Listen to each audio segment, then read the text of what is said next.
как говорится, всех мотоциклистов, кто на мопедах, в основном на мопедах касается, мотоциклисты шлемы уносят, на мопедах без шлемов бывает, просим одевать шлемы, потому что из-за вас у нас проблем бывает, у вас потом еще больше проблем будет. Одевайте такие защитные, видите, уже падали, царапины были, не думайте, что вы супер водитель, для вашей безопасности, это не нам больно, вам.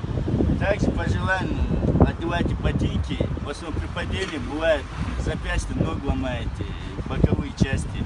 Их тоже, если есть у кого, на коленки оденьте, защитную на спину, панцирь, это самое главное. У нас сейчас стоит на панцире еще сумка защитная, такая специальная, твердая.